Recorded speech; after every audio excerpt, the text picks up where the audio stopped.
आजमगढ़ में पीएम मोदी की कल होने वाली जनसभा एवं एयरपोर्ट के उद्घाटन को लेकर स्थानीय किसानों एवं सोशलिस्ट किसान सभा के राष्ट्रीय महासचिव राजीव यादव ने गहरी नाराजगी व्यक्त की है। श्री यादव का कहना है कि प्रधानमंत्री के कार्यक्रम स्थल पर किसानों की खड़ी फसल को बर्बाद कर देश का विकास मॉडल तैयार किया जा रहा है। उन्होंने कहा कि एयरपोर्ट का उद्घाटन इंटरनेशनल एयरपोर्ट के नाम पर किसानों के जमीन छीने जाने वाले आंदोलन के विरोध के कारण भाजपा सरकार के किसान विरोधी छवि का डैमेज कंट्रोल है। श्री यादव ने कहा कि प्रधानमंत्री के कार्यक्रम से प्रभावित किसानों को मुआवजा भी कम दिए जाने से वो नाराज हैं। श्री यादव ने बताया कि पूर्वांचल किसान यूनियन के महासचिव वीरेंद्र यादव के साथ उन्होंने प्रभावित किसानों के साथ मुलाकात कर उनकी पीड़ा को साझा किया।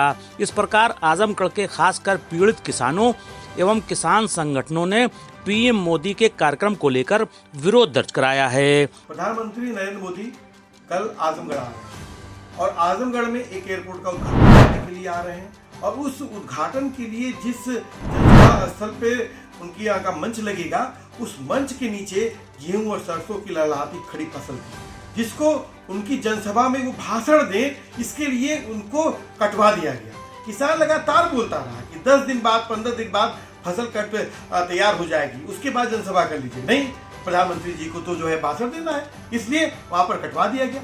मैं तो सवाल पूछना चाहता हूं कि कल प्रधानमंत्री जी आएंगे वहां पर, नरेंद्र मोदी जी वहां किस मुंह से किसानों की बात करेंगे? जिस जगह से वो बात करेंगे उस जगह के गेहूं और फसल और सरसों की फसलों को नेस्ता नाबूद कर दिया गया, वहां पर मिट्टी में मिला दिया गया है। हम साफ कहते हैं कि जिस तरीके से वहां पर एयरपोर्ट के उद्घाटन के लिए प्रधानमंत्री नरेंद्र मोदी जी आ रहे हैं, उस एयरपोर्ट के उद्घाटन के नाम पर दरअसल इस देश में कारपोरेट का राज, कंपनी का राज स्थापित करने की कोशिश की जा रही है। नहीं तो क्या था, किसी अलग जगह पर मंच लग जाता, किसी अलग खाली मैदान में लग जाता। नहीं, आपको दुनिया भर की कॉर्पोरेट को दिखाना है, एक बड़ा दिखाना है कि नहीं, हम जो एयरपोर्ट है उसी के बगल में हम जनसभा किए हैं और आप जो है इस तरह से हम देश का विकास का ये मॉडल है। लेकिन प्रधानमंत्री जी, मैं आपसे कहना चाहता हूं कि आपका जो विकास का मॉडल है वो आजमगढ़ की जनता देख रही है कि किस तरह से विकास के मॉडल ने किसानों की जो खड़ी फसल थी उसको रोक दिया, उसको खत्म कर दिया। ये सिर्फ फसल नहीं खत्म हो गई है, बल्कि उस फसल से जो भूसा होता था, अनाज जो भूसा होता था, उससे हमारे जानवर खाते थे, उससे जो दूध होता था, हमारे बूढ़े माँ बाप, हमारे बच्चे उस दूध को पीते थे, मजबूत होते थे। उस थोड़े से दूध को हम मार्केट में बेच करके अपने पढ़ाई, सिंचाई, दवाई की जो व्यवस्था थी उसको हम करते थे। क्या होगा अब आप तो भूसा भी नहीं है। और दूसरा कि जो आप 1100 रुपया जो गेहूं और सरसों के हिसाब से आप जो मुआवजा दे रहे हैं वो लागत भर नहीं है। आखिर में इस देश में, ये देश कृषि प्रधान देश है, यहाँ पर खेतों खलिहानों का देश है।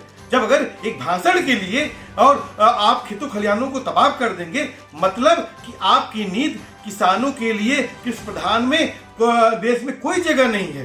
तो मुझे साफ साफ कहना है कि आप इस बात को लेकर जिस तरीके से हमारे किसानों को जो उनकी जमीनें पे जो उसके फसलों को खत्म कर दिया गया, तबाह कर दिया गया, वो बेहद निंदनीय कार्य किया गया। उनको तत्काल जो उनकी जो पूरी लागत है, जो उनका पूरा प्रोडक्शन होगा, उसके हिसाब से उनको जो है आप मुआवजा दीजिए। और दूसरा कि ये कहीं पर भी जायज नहीं है कि आप भाषण देने के लिए किसी खेत को कटवा दीजिए, किसी बाग को कल की डेट में कटवा दिया जाएगा, तो ऐसा नहीं चलेगा। इस देश में लोगों के लिए, पर्यावरण के लिए भी बेहतर नहीं है, किसानों के लिए भी बेहतर नहीं है और नौजवानों के लिए भी बेहतर नहीं है। RNI के लिए शादाब हुसैन की रिपोर्ट।